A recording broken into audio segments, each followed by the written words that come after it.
کام اگر آیا تو نام تیرا آیا، ہاں کام اگر آیا تو نام۔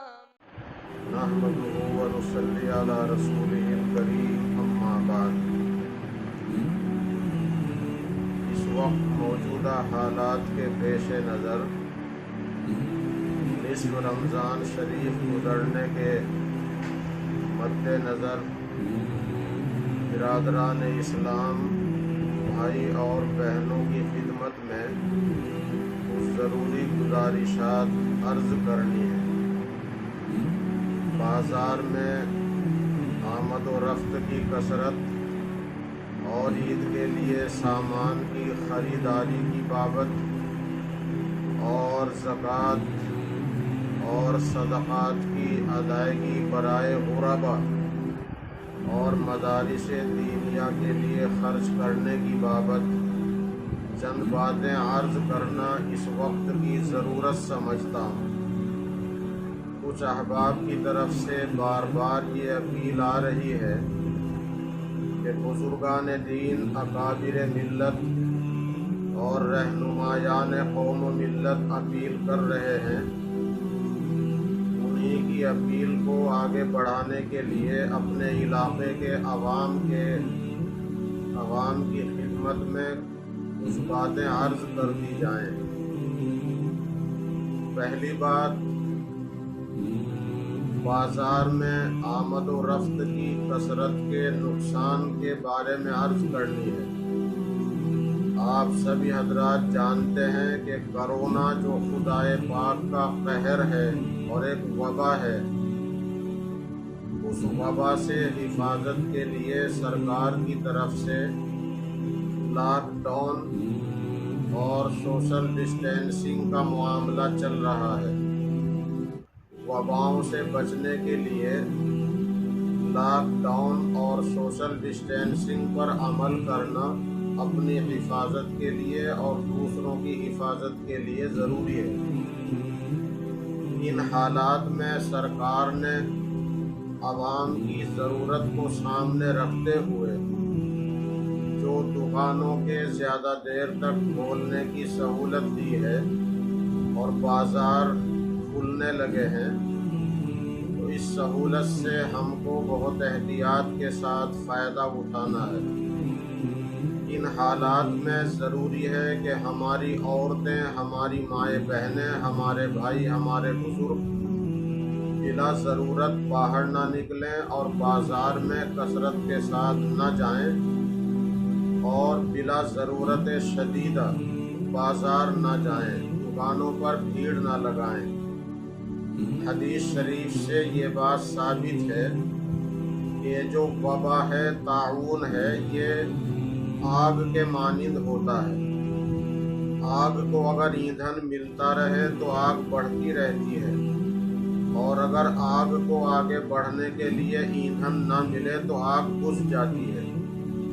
اسی لیے سرکار نے لاک ڈاؤن کر رکھا ہے اور سوشل ڈسٹینسنگ یعنی آپس میں سماجی دوری اور آپس میں فاصلہ بنائے رکھنے کی ہدایت کر رکھی ہے، اور الحمدللہ ہم لوگ اس پر عمل کر بھی رہے ہیں۔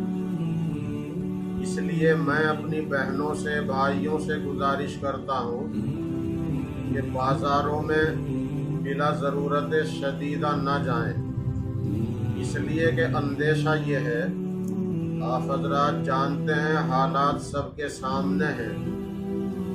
پچھلے دنوں تبلیغی جماعت کو بہانہ بنا کر مسلم قوم کو بدنام کرنے کی بہت سے لوگوں نے بھرپور کوشش کی ہے۔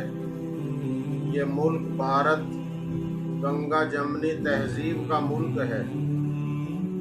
لوگ نفرت کا زہر گھولنے کی پوری کوشش کر رہے ہیں، لیکن بعض خبریں ایسی بھی خوش کرنے والی آتی ہیں جس سے دل کو سکون ملتا ہے کہ بھارت میں انسانیت ابھی زندہ ہے۔ ابھی کرونا قہر کے چلتے ہوئے رمضان شریف میں ہی پرائم ٹائم کی سیدھی بات کے واسطے سے ایک غیر مسلم بھائی کا مسلمان مریض کو خون دے کر اس کی جان بچانے کی خبر معلوم ہوئی، ایسے ہی رمضان شریف میں ایک مسلمان بہن نے ایک غیر مسلم بھائی مریض کو اپنا خون دے کر، جبکہ وہ روزے سے تھی، روزہ افطار کرنے کے بعد اس نے اپنا خون دیا اور اپنے غیر مسلم بھائی کی جان بچائی۔ تبلیغی جماعت کا کام کرنے والے ساتھیوں میں سے سینکڑوں ساتھیوں نے اپنا پلازمہ دیا ہے۔ یہ ہے گنگا جمنی تہذیب کا مظاہرہ۔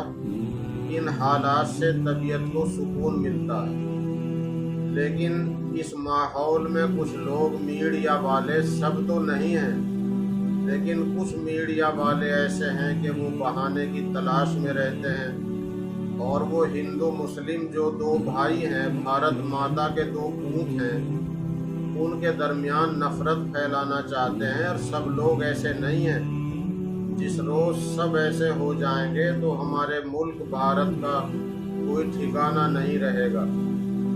اس لیے میں عرض کرتا ہوں کہ اگر ہم لوگ بازاروں میں بھیڑ لگائیں گے تو، اور خدا نہ خواستہ کرونا کے کیس بڑھتے گئے، تو کچھ لوگوں کو جو نفرت پھیلانے کا کام کرنا چاہتے ہیں انہیں بہانہ ملے گا کہ مسلمانوں نے بازاروں میں بھیڑ لگا کر اور سوشل ڈسٹینسنگ کو توڑ کر کرونا پھیلایا ہے۔ ہم ایسی غلطی نہ کریں جس سے پوری قوم بدنام ہو۔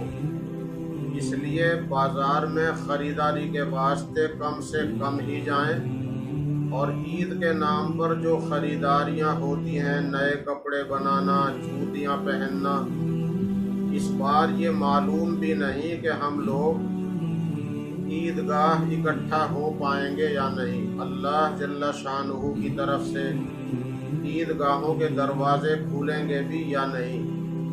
اس لیے اکابر امت یہ اپیل کر رہے ہیں کہ اب کی بار عید سیدھے سادے انداز پر منائی جائے۔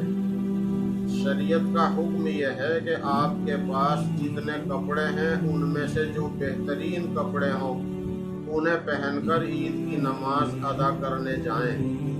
نئے کپڑے، نئے جوتوں کا ہونا کوئی ضروری نہیں۔ اکابر علماء یہ کہہ رہے ہیں کہ جو پیسہ نئے کپڑوں پر، نئے جوتوں پر ہم ہمارے بچے خرچ کرتے ہیں، اب کی بار یہ پیسہ غریب بچوں پر، یتیموں پر، مسکینوں پر خرچ کر دیا جائے، تاکہ وہ بھی ہمارے ساتھ عید کی خوشیوں میں برابر شریک رہ سکیں۔ اور ہمارے اکابر یہ کہہ رہے ہیں کہ مذہب اسلام یہ کہتا ہے کہ ایسے آڑے وقت میں مذہب سے اوپر اٹھ کر انسانیت کو سامنے رکھ کر غریب انسانوں کی مدد کو لازمی سمجھا جائے۔ اس لیے صرف مذہب کے نام پر مدد نہیں، بلکہ انسانیت کے نام پر ہر غریب کی، ہر بیوہ کی، ودھوا کی، یتیموں کی، ایسے مزدور کے جن کے روزگار ٹھپ ہو گئے اور وہ کھانے کے، روٹی کے محتاج ہو گئے، کسی بھی مذہب سے تعلق رکھتے ہوں، تو ان سب کی مدد کی جائے۔ ہم عید کے موقع پر اپنی بیٹیوں کے لیے، اپنی بہنوں کے لیے کچھ ہدیہ تحفہ بھیجتے ہیں، جس کو ہمارے یہاں سیدھا کہتے ہیں۔ اب کی بار میں اپنی بہنوں سے اور بیٹیوں سے یہ درخواست کرتا ہوں کہ بہن بیٹیاں خود اپنے میکے میں اپنے ماں باپ، اپنے بھائیوں سے کہہ دیں کہ عید کے نام پر سیدھا لے کر ہمارے پاس آنے کی اب کی بار زحمت نہ کریں، اس لیے کہ اس کے واسطے بھی آنا جانا پڑے گا، اور آنے جانے میں نقصان کا اندیشہ ہے۔ اس لیے بہن بیٹیاں خود ہی اپنے بھائیوں سے، ابا سے، اماں سے کہہ دیں کہ عید کا سیدھا اب کی بار نہ بھیجیں، اور اگر بہن بیٹی غریب ہے تو اس کی مدد اس حیثیت سے کر دی جائے کہ وہ غریب ہے۔ عید کے نام پر جو لین دین ہوا کرتا تھا، اب کی بار اس سے ہم گریز کر لیں، اور عید کے بعد جب اللہ پاک راستے کھول دیں گے تو جو کچھ حالات ہیں سب معمول پر آ جائیں گے، سب ایک دوسرے کے یہاں آنا جانا لینا دینا بھی ہوگا۔ زکوٰۃ اور صدقات سے جیسے غریبوں کی مدد کرنا فرض ہے، ایسے ہی بھارت کے اندر مدارس دینیہ کا تعاون کرنا بھی فرض ہے۔ ہم جانتے ہیں کہ ہماری اس دنیا میں بعض خطے ایسے ہیں کہ 800 سال سے بھی زیادہ مسلمانوں نے ان خطوں پر حکومت کی ہے۔ بخاری شریف، مسلم شریف، ترمذی شریف، بڑی بڑی حدیث کی کتابیں جن خطوں میں بزرگوں نے لکھی ہیں، ایسے ایسے محدثین جو علم حدیث کے پہاڑ مانے جاتے ہیں، جن ملکوں میں ایسے محدثین پیدا ہوئے، امام بخاری، امام مسلم، امام ترمذی رحمۃ اللہ علیہم جیسے حضرات، 800 سال سے بھی زیادہ مسلمانوں نے حکومت کی، لیکن بعد میں حالات ایسے بدلے کہ وہاں دین اسلام زندہ نہیں رہا اور دین کا نام لینے والے باقی نہیں رہ سکے۔ یہاں بھارت پر مسلمانوں نے 800 سال تقریباً حکومت کی ہے، اور جب یہاں مسلمانوں کی حکومت پر زوال آیا تو اللہ پاک نے بھارت کے کچھ ہمارے بزرگوں کے دلوں میں یہ نسخہ الہام کیا کہ وہ دینی مدارس قائم کریں۔ انہوں نے دارالعلوم دیوبند کو قائم کیا، مظاہر علوم سہارنپور قائم ہوا، اس کے بعد چھوٹے بڑے ادارے ملک بھر میں قائم ہوئے، پھر ملک کا بٹوارا ہو گیا، پاکستان، بنگلہ دیش، لاکھوں چھوٹے بڑے مدرسے ہیں۔ اس خطے میں اللہ کے فضل و کرم سے دین ایسی حالت میں زندہ ہے کہ اس حالت میں دین دوسرے بہت سے ممالک میں نہیں ہے۔ یہ مدارس دینیہ کی برکت ہے۔ ہمارے بزرگوں نے یہ بات فرمائی ہے کہ ہندوستان کے اندر جو دین دوسرے علاقوں کی بنسبت اچھی حالت میں ہے، چاہے وہ تبلیغی جماعت ہو یا اسی طرح دیگر تنظیمیں ہوں، وہ سب دارالعلوم دیوبند ان کا مرکز ہے، اور مدارس دینیہ ہی اس کی اصل بنیاد ہیں۔ تو ان مدارس کی بنیاد پر ہمارا تشخص، ہمارا مذہبی تشخص، تمدن، ہماری ثقافت باقی ہے۔ اس لیے میں اپنے تمام بھائیوں سے گزارش کرتا ہوں کہ ان مشکل حالات میں بھی جہاں غریبوں کا تعاون کرنا ضروری ہے، لازمی ہے، مدارس دینیہ کے تعاون کو بھی باقی رکھنا ہمارا فریضہ ہے۔ اس لیے جن مدارس میں باہر کے بچے پڑھتے ہیں اور جہاں ہم صدقات، عطیات سے امداد کرتے آئے ہیں، کیونکہ مدارس دینیہ کی امداد کرنا ڈبل ثواب کا باعث ہے۔ جیسے اپنے قریب، اپنے رشتہ دار جو غریب ہیں ان کی امداد کرنا ڈبل ثواب کا باعث ہے۔ ایک تو صلہ رحمی کا ثواب ملتا ہے، دوسرے صدقے کی ادائیگی کا ثواب ملتا ہے۔ اسی طرح مدارس دینیہ کی امداد کرنے میں ڈبل ثواب ہے۔ ایک تو غریبوں پر آپ کا پیسہ خرچ ہوتا ہے، دوسرے اس سے دین کی اشاعت ہوتی ہے۔ اس لیے اپنے مدارس کو بھی نظر انداز نہیں کرنا، اور حضرت اقدس شیخ الحدیث صدر المدرسین دارالعلوم دیوبند حضرت الاستاذ مفتی سعید احمد صاحب دامت برکاتہم فرماتے ہیں کہ زکوٰۃ میں تو 40واں حصہ دیا جاتا ہے۔ اللہ کے بندو، اے خوشحال لوگو، اللہ نے 40واں حصہ ایک سال میں مانگا ہے، اور 39 حصے تمہارے پاس رہتے ہیں۔ ان مشکل حالات میں صرف 40واں حصہ ہی نہیں بلکہ 40ویں حصے سے فالتو جو 39 حصے تمہارے پاس ہیں اس میں سے بھی خرچ کرو۔ حدیث شریف میں ہے کہ مال کے اندر زکوٰۃ کے علاوہ دوسرا بھی حق ہے، اس لیے ان حالات میں اگر زکوٰۃ سے فالتو بھی خرچ کرنا پڑے تو کرنا چاہیے۔ انشاءاللہ خرچ کرنے والوں کو اللہ تعالیٰ دین اور دنیا کی ترقی سے نوازے گا۔